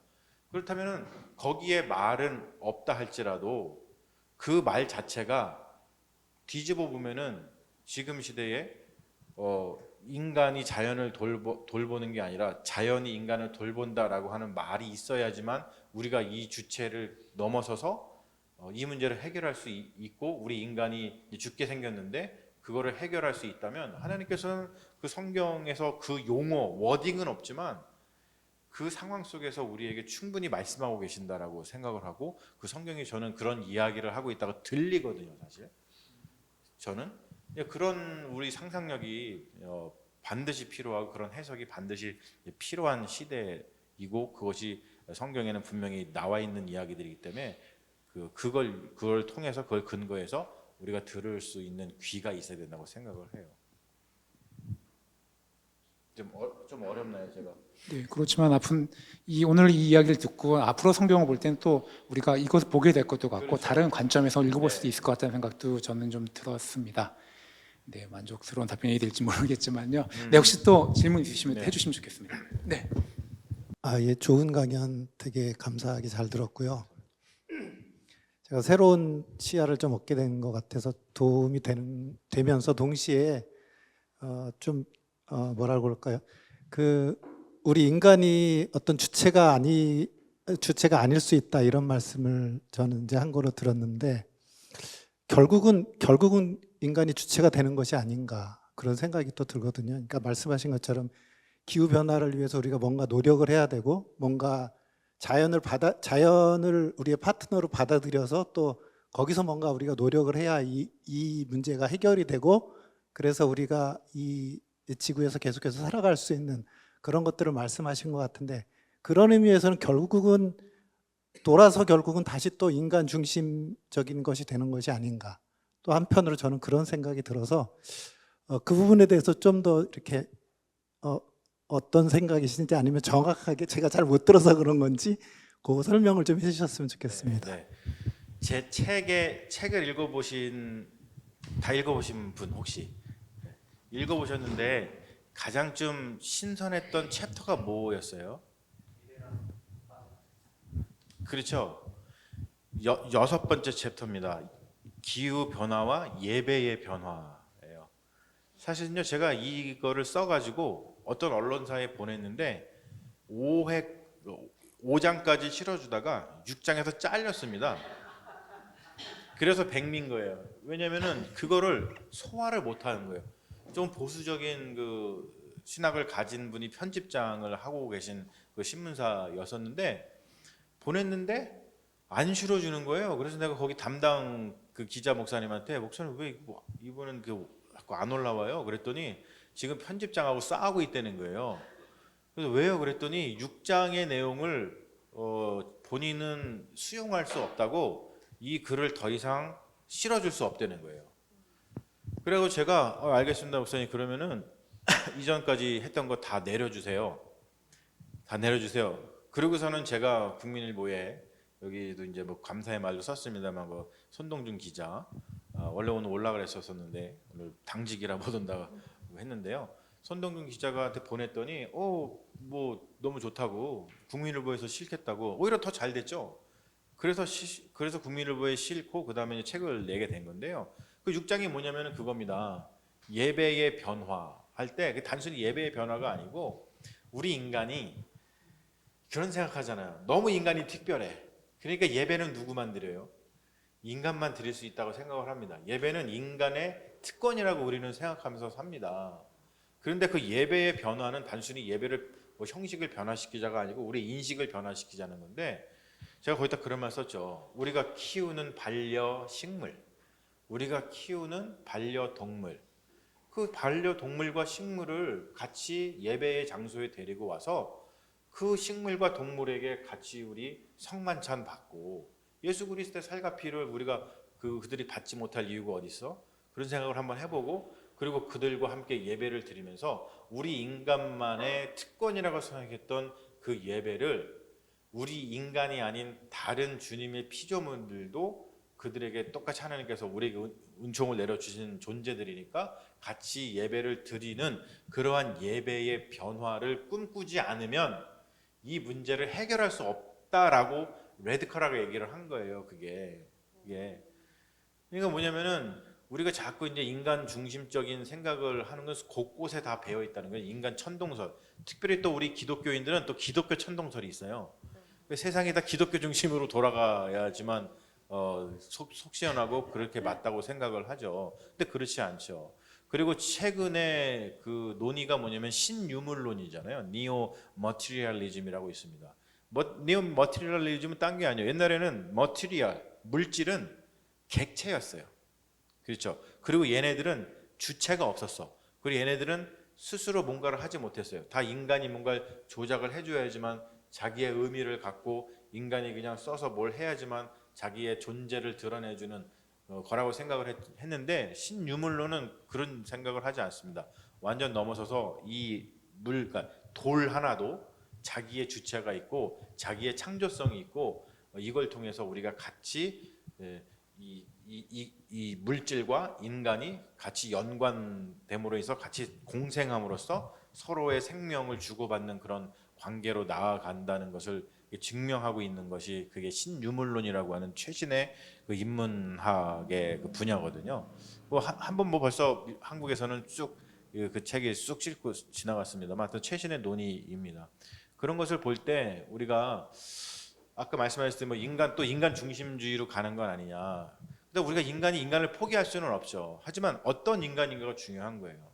인간이 자기 인간만 생각하는, 그러니까 나만 주체가 있다고 생각하는 그 인간이냐, 아니면은 충분히 아까 지금 제가 예배의 예를 들었듯이 정말 그래 내가 키우는 강아지가 왜 예수 그리스도의 살과 피를 받으면 안 돼?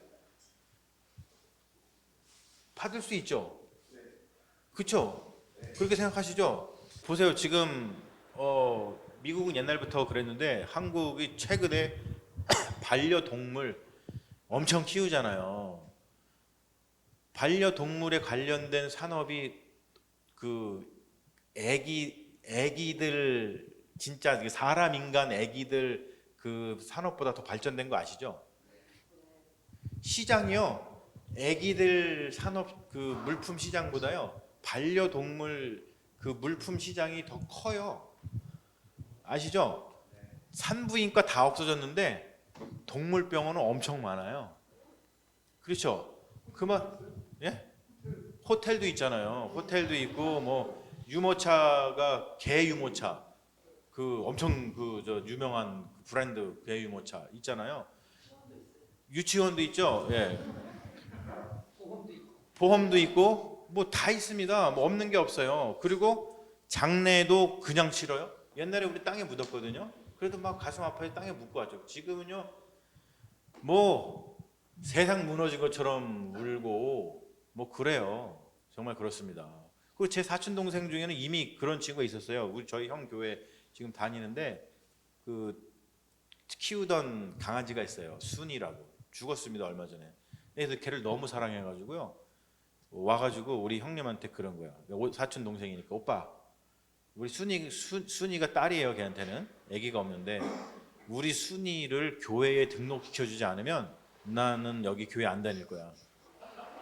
그래갖고 내가 우리 형한테 물어봤어요. 어떻게 해서? 등록시켜줬지. 지금 그런 시대예요, 이게. 그런데 왜 그 반려동물 또는 반려식물한테 왜 예수 그리스도의 살과 피를 나눠줄 수 없어요?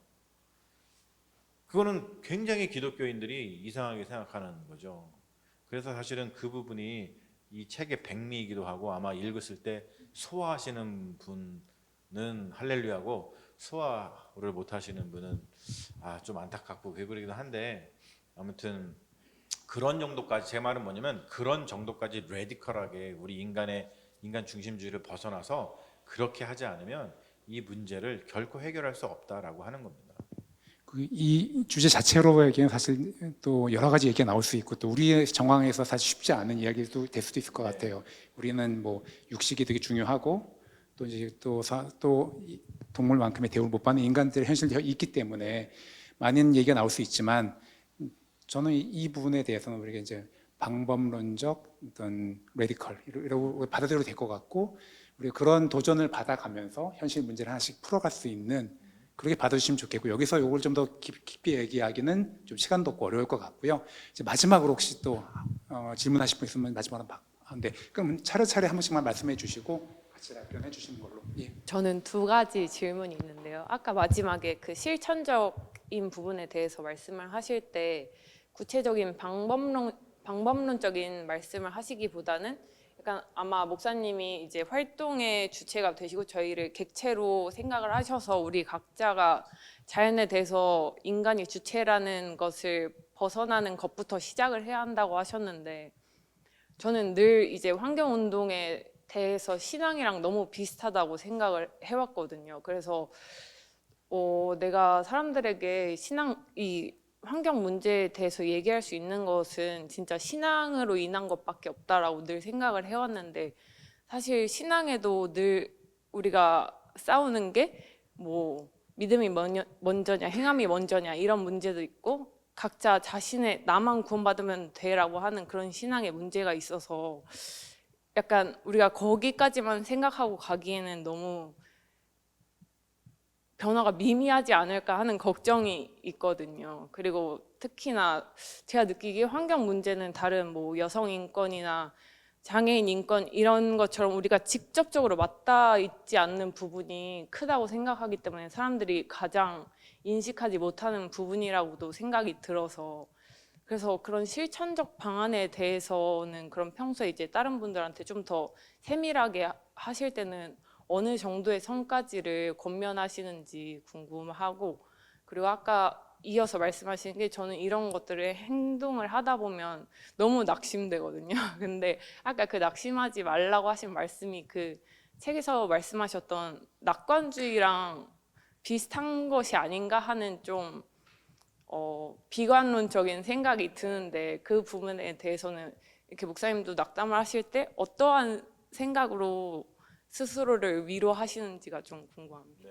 그 여기서 제가 보니까요, 현실을 직시하라고 말씀을 하셨고, 저도 그 지만탈 그분의 이 책을 보면서 결국 그것까지 지금 계속 이어져서 보고 있는데, 그러면 그 직시하라고 하는 부분이 우리 일상생활에서 만약에 지적해 주신다면 어떤 부분, 그러니까 구체적으로 어떤 부분을 좀 직시를 해야 되나, 여긴 보니까 이제 그래서 그 회계 쪽으로 연결을 좀 하시는 것 같은데요. 그거 하나 질문을 드리고요. 제가 이건 하나의 그냥 경험담 질문이 아니고요. 두 번째는 제가 사실 꽃 사진을 굉장히 많이 찍습니다. 근데 언제부터 바뀌었냐면 그 꽃 사진을 찍으면서 그 전에는 제가 보기 좋아서, 그러니까 저에게 위안을 주기 위해서 이쁜 꽃을 보면 찍었는데, 제가 언제 한 8년 전서부터 그 외롭게 어떤 그 낮에 혼자 들판에서 근무할 때가 있었거든요.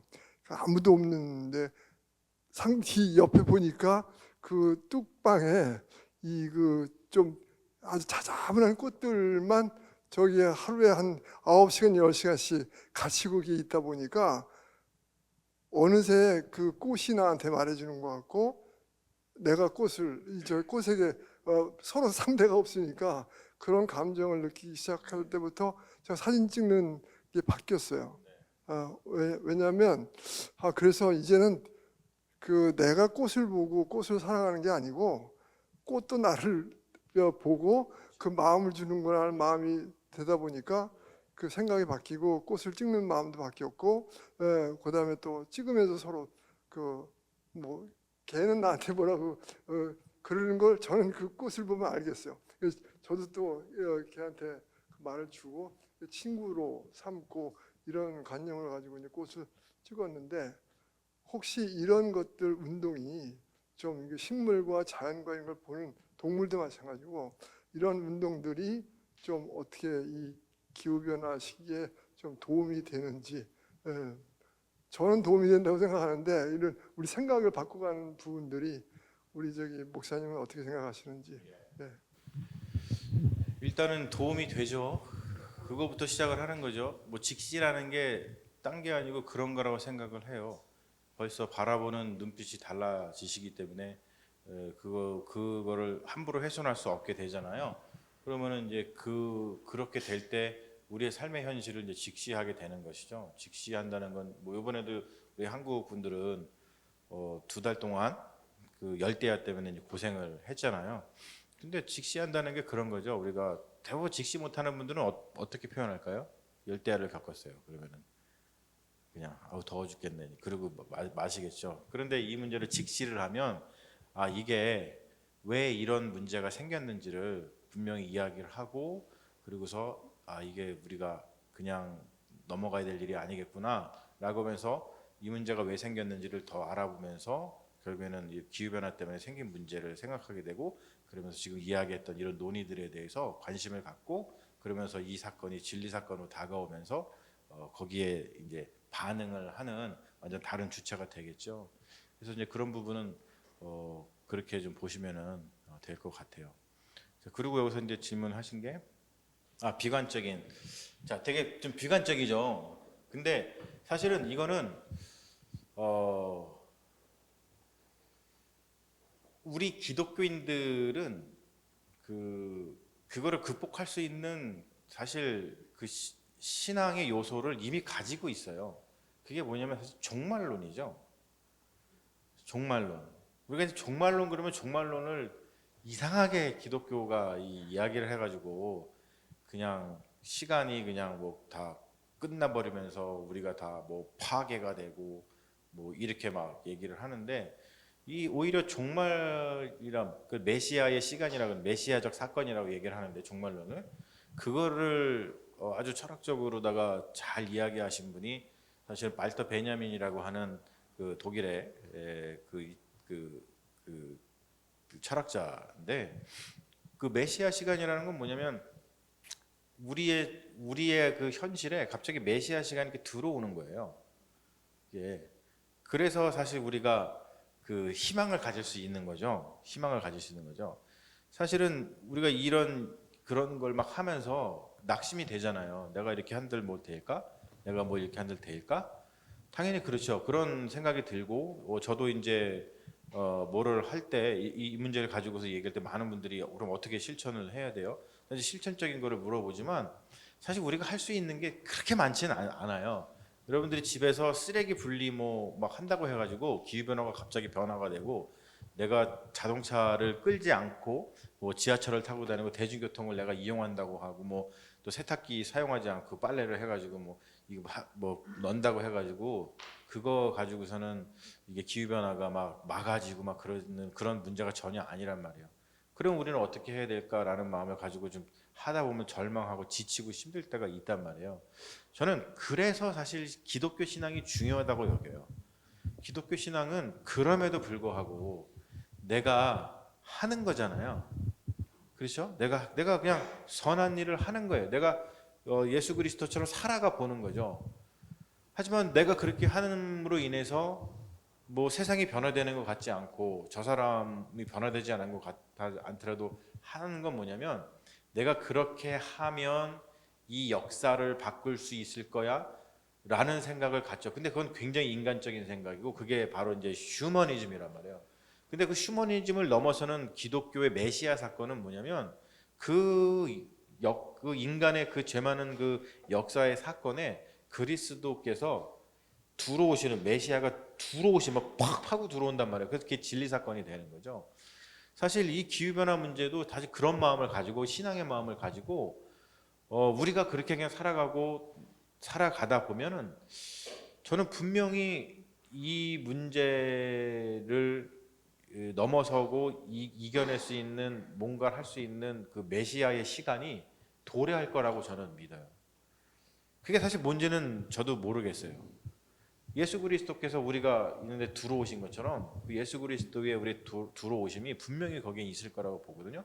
그렇기 때문에 이 문제를 해결할 수 있는 거는 사실 그래서 또 신앙인 것 같아요. 그래서 기독교인이 중요한 거고 기독교 신앙이 그래서 더 붙들고 중요한 그런 시대가 되었다는 것이죠. 그래서 저는 우리 교회에서 어떤 운동을 하냐면 신앙은 좋은 것이다 그 프로젝트를 해요. 요즘 사람들이요 신앙이 얼마나 좋은지 모르고 살아요.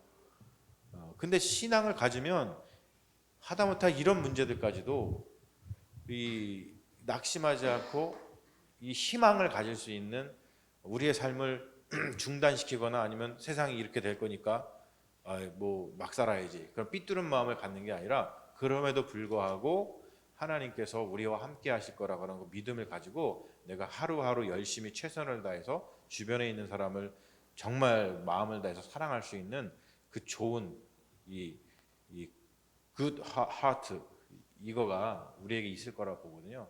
그래서 우리 그리스도인들에게는 그 신앙, 종말론적인 신앙 그것이 훨씬 더 그것이 중요하다라는 것을 다시 한번 말씀을 드리고 싶어요. 답이 좀 되는지 모르겠어요.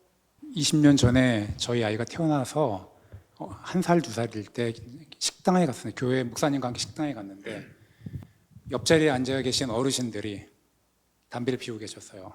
뭐 요즘 분들은 생각 못 하겠지만 그때 흔한 일이었고 담배를 피우는데 애가 있는 거죠. 아기가 있는데 근데 담배를 좀 꺼주시라든지 아니면 좀 나가서 피워달라는 말을 하고 싶은데 제가 못했어요. 왜냐하면 할 수 있는 분위기가 아니었거든요. 그러니까 그때는 지금은 말도 안 되죠. 누가 그런 일을 합니까? 그때 같이 식사하시던 저희 교회 담임 목사님이 성큼 일어나셔서 이렇게 퉁퉁퉁 가시네요. 등치도 커요. 가셔가지고 아기가 있으니까 좀 나가서 담배를 펴주시면 안 되겠냐. 그랬더니 그분들이 표정은 안 좋지만 나가서 담배를 피웠어요. 야, 이게 지금 20년이 지났고 지금은 어느 누구도 담배를 식당에서 피우진 않잖아요. 같은 게 될지 모르겠지만 우리가 행하는 이제 우리가 이 기후 문제 또 우리 교회가 가야 할 길을 우리가 주변에서 같이 나누고 또 이 문제를 같이 우리 고민하고 하면서 언젠가 우리의 그런 나눔과 우리 작은 현장 속에서 진리 사건이 벌어지고 또 지금 말씀하신 메시아적 시간들이 우리에게 다가와서 그때에는 기후를 우리가 고민하고 또 어떤 실천하는 것이 너무도 당연해져 버리는 그런 날이 그 시간이 또 10년이 20년이 될지 모르겠지만 오지 않을까라는 희망을 저는 좀 또 이야기를 듣다가 갖게 되었습니다. 돌아가셔서 여러분 이 책들 같이 나누어서 또 꼭 이 책이 아니더라도 사람들과 이런 이야기들을 우리가 이게 뭐 특별한 뭐 진보주의자들만 이야기하는 기후 문제 이런 게 아니라 이건 신앙의 문제이고 우리 삶의 문제이고 우리 아이들의 문제임을 같이 이야기 나누어 주시면서 우리가 그런 놀라운 하나님께서 우리의 그런 자리에 들어오시는 경험들을 해볼 수 있으면 정말 좋겠다 이런 삶 갖게 되었고요. 제가 보기에는 올해 나온 책 중에 제일 중요한 책이라고 생각을 합니다. 많은 사람들이 왜냐하면 아까 차크라 바르티가 얘기했던 것처럼 이 문제를 넘어서서 그러니까 이 문제를 생각하지 않을 수 없는 분야가 이제 없어요. 모든 인류 행성적 국면이라고 그랬죠. 그렇기 때문에 여러분들 더 많이 좀 책을 좀 알려주시고, 마지막 제안을 하자면 여기 그 기도문 있잖아요. 네. 기도문을 좀 다 같이 읽고서 끝내면 어때요? 91쪽에 있습니다. 91쪽에 책을 만들면서 너무 좋은 이야기들이지만 우리가 이렇게 합시다라고 말하고 끝내지 말고 그 마음을 기도로 담아서 한번 써주셨으면 좋겠다 부탁드렸더니 이제 목사님께서 직접 쓰신 건데요. 화로다 화로다부터 시작해 주시면 좋겠습니다. 화로다 화로다 화로다. 주님, 이 시대의 한 예언자가 이렇게 외치는 듯합니다. 한 인간이 아니라 자연이 예언자가 되어 우리에게 외칩니다. 폭우, 폭설, 폭염, 폭풍 등 온갖 무시무시한 자연재해가 화로다 화로다 화로다 우리에게 외치는 듯합니다. 주님, 성경시대에 주님께서 들어쓰신 수많은 예언자들이 화로다 화로다 화로다 외쳤지만 그 외침에 귀 기울인 사람들이 별로 없었던 것처럼 자연의 예언자가 우리에게 외치는 소리를 귀 기울여 듣는 자가 별로 없는 듯합니다. 주님, 우리를 불쌍히 여겨 주옵소서. 붕괴와 소멸의 시대의 앞에서 나약하게 발만 동동 구르고 있는 어린아이와 같은 우리를 불쌍히 여겨 주소서. 주님, 십자가의 구원 능력을 이 기후위기의 시대에도 나타내 보여주옵소서. 기후변화는 바로 우리 인간들이 일으킨 재앙이오니 땅은 하나님의 것이라는 말씀을 왜곡하고 무시하여 땅을 우리 소유인 양 마구 훼손하고 착취한 우리가 십자가 앞에 나와 자복하고 회개하게 해 주소서. 주님, 성령은 생명의 영이신 줄 믿습니다.